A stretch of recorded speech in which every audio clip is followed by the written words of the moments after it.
네, 오늘 이 새벽에도 하나님의 말씀 마가복음 7장 24절에서 37절의 말씀을 통하여 저와 우리 모두에게 귀한 은혜의 말씀 허락해 주실 줄로 믿습니다.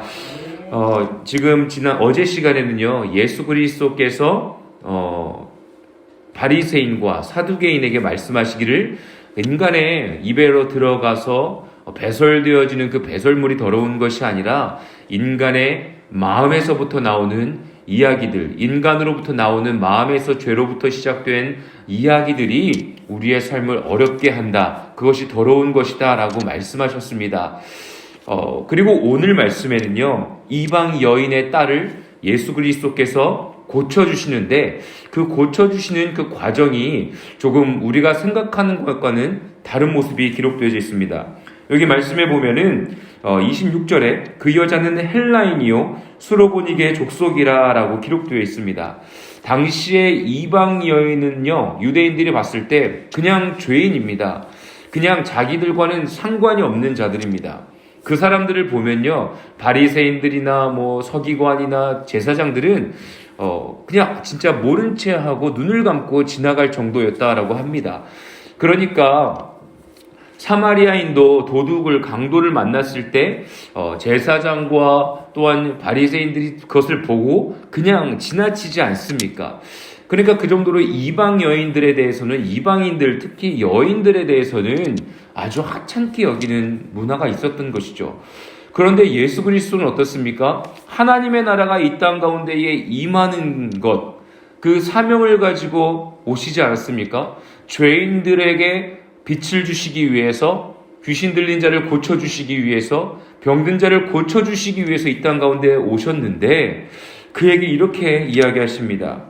내 딸이 귀신을 들렸으니 쫓아내 주십시오라고 간청하고 있는데 예수께서 이르시되 자녀로 먼저 배불리 먹게 할지니 자녀의 떡을 취하여 개들에게 던짐이 마땅치 아니하니라 라고 말씀하십니다.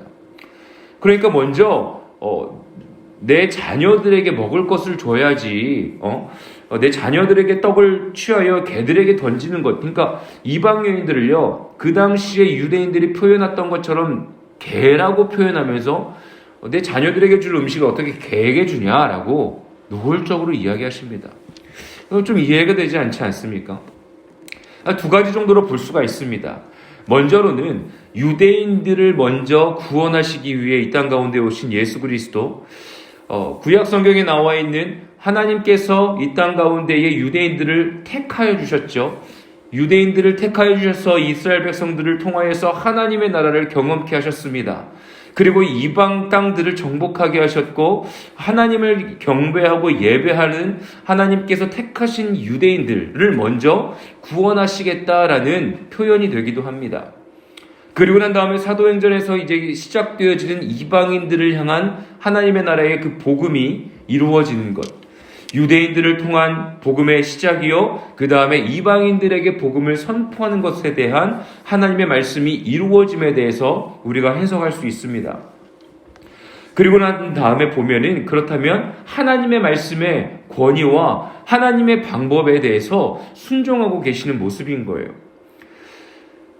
유대인들과 바리새인들은, 그리고 서기관들은 계속해서 하나님의 그 권위의 말씀을 순종하는 것처럼 보이지만 그들의 마음 가운데에 이미 인간의 생각과 틀로 만들어 놓은 죄성들이 너무 가득하지 않았습니까? 하나님께서 보내신 아들이신 예수 그리스도께서는 그들의 마음 가운데 있는 죄성을 이 전장에서, 그 말씀에서도 지적하셨습니다. 그러니까 이 땅 가운데 오신 예수 그리스도께서 하나님의 말씀의 그 권위를 인정하시고 또한 그 말씀을 이루어주시기 위한 말씀의 표현으로 보이고 있는데, 바리새인들과 서기관들은 그것들을 지키고 이루어 나가는 것이 아니라 완전히 인간의 죄성들로 똘똘 뭉쳐지고 있는 모습들을 보여주면서 비교가 되고 있는 모습입니다. 그런데 그렇게 하나님의 아들이신 예수 그리스도께서 하나님의 말씀의 권위를 지키시기 위해서 그 여인에게 그렇게 말씀하셨을까요? 두 번째로 생각하고 해석하는 부분에 대해서 저는 더 많이 마음이 갑니다. 두 번째 해석은 이렇습니다. 그 여인이 예수 그리스도 앞에 막 달려 나옵니다. 이방인이라는 것을 본인도 알아요. 헬라인이라는 것도 알아요.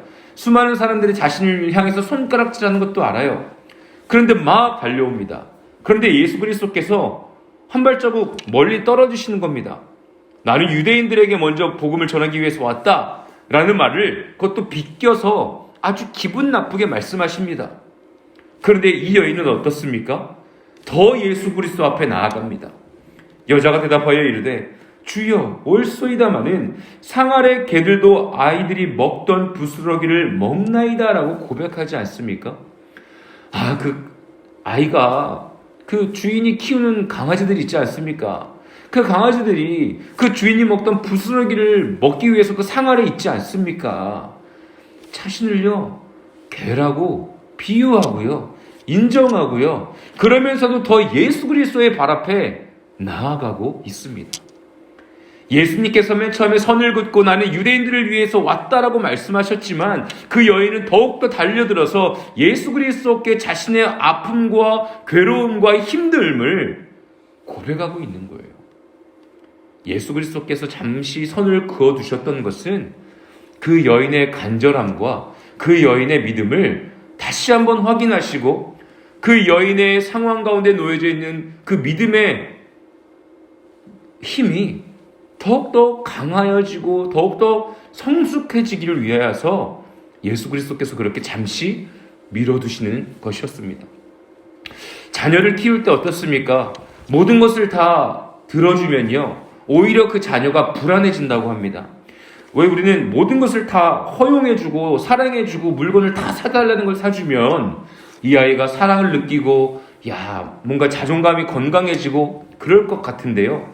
그런 아이들이 크면 클수록 더 불안한 삶을 산다고 합니다. 왜냐하면 살다 보면 사회에 나가서 모든 것을 내가 다 받아 누려야 하는데 사회는 다 그렇지 않지 않습니까? 내가 모든 것을 다 쟁취할 수 있어야 하는데 세상에 나보다 잘난 사람들을 더 많이 만날 수 있는 것이 사회이지 않습니까? 그런 상황에 놓여지면 불안하다는 거예요. 저거 내가 가져야 되는데 저걸 내가 먹어야 되는데 내가 1등 해야 되는데 나는 가정에서 모든 것을 다 받았는데 라는 마음이 오히려 불안하게 만든다는 것이죠. 적절한 거절감과 적절한 규칙 가운데서 이거는 내가 할 수 없는 거구나. 내가 이것은 부모님의 도움이 필요하구나. 이것은 내가 양보할 수도 있어야 되는구나. 조금 기다릴 수도 있어야 하는구나. 라는 것을 우리가 훈련해야 이 세상 가운데서도 행복과 어떤 도전과 열심으로 살아갈 수 있는 힘이 생긴다는 것이죠. 예수 그리스도께서 우리 기도 가운데에 늘 응답하시지 않는 이유가 무엇입니까? 예수 그리스도께서 나의 질병과 나의 문제와 나의 삶의 그 모든 영역 가운데서 그냥 기도만 하면 주님이 나를 너무나 사랑하시니까 내 기도를 그냥 바로 들어주셔가지고 조금 하나님의 은혜와 사랑을 더 빨리 경험하게 해주시지 왜 그렇게 좀 늦으실까? 라는 생각이 들 수 있습니다. 하지만 이 시간 가운데 이 말씀을 통하여 우리가 깨달아야 하는 것은 그 기다림 가운데에 그냥 예수님 별거 아니구나. 내가 소문 듣고 왔는데 역시 예수님은 차별주의자시구나. 나 유대인이 아니라고 나를 그냥 개라고 표현하시네. 치사하다. 라고 만약에 그 딸을 데리고 그냥 갔다면 예수 그리스도의 그 은혜의 손길이 이 헬라인 여인에게 다가갔을까요? 아닙니다. 그의 고백 가운데에 예수 그리스도의 은혜는 그의 가정에 임하였습니다. 그래서 예수님께서 이렇게 말씀하시죠. 예수께서 이르시되 이 말을 하였으니 돌아가라. 귀신이 내 딸에게서 나갔느니라 하시매 여자가 집에 돌아가 본즉 아이가 침상에 누웠고 귀신이 나갔더라 라고 고백하고 있습니다.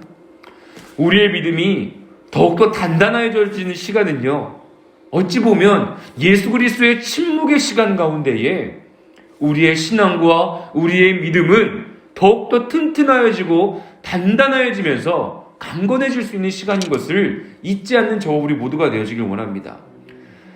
고등종교와 초등종교의 차이가 이렇다고 합니다.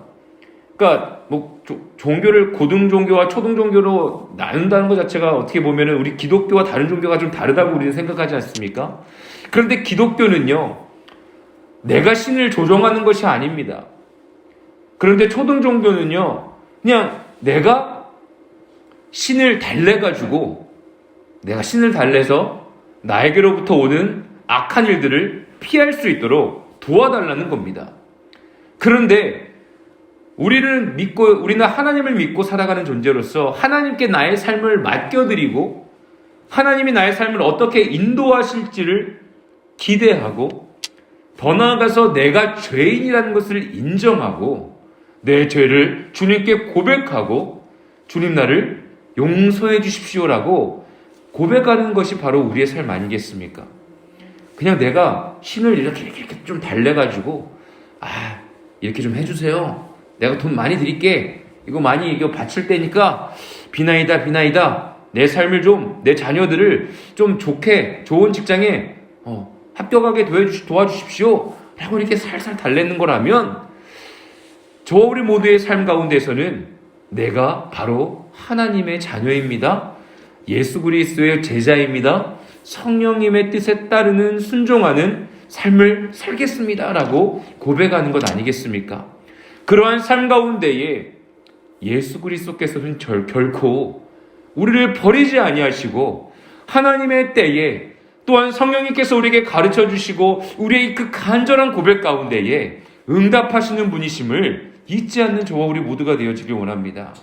그리고 난 다음에 또 예수 그리스도께서 사역을 진행하시면서 귀먹고 말 더듬는 자들에게 예수 그리스도의 십자가의 은혜에 경험할 수 있는 시간들을 또 허락해 주시지 않습니까? 말하지 못하고 듣지 못하는 자들에게 안수하여 주시고 기도해 주시면서 그들의 막혀있던 것과 맺혀있던 것을 풀어주시는 은혜의 장면이 기록되어 있습니다. 때로는 기다림의 시간도 필요합니다. 때로는 그 어려움과 맺혀있는 것과 막혀있는 부분들을 시원하게 바로 뚫어주시고 풀어주시는 분이시기도 합니다. 각자에게 놓여져 있는 상황 가운데에 주님의 은혜가 풍성하게 임할 수 있도록 저 우리 모두가 주님 아버지 앞에 늘 나아가 기도하고 간구하고 기다리며 하나님의 영광의 은혜가 나의 삶 가운데에 우리의 가정 가운데에 임하는 것을 체험하는 저와 우리 모든 성도님들 되시길 예수님의 이름으로 축복합니다. 그랬을 때 어떻습니까? 아무에게도 말하지 말라고 하셨는데요.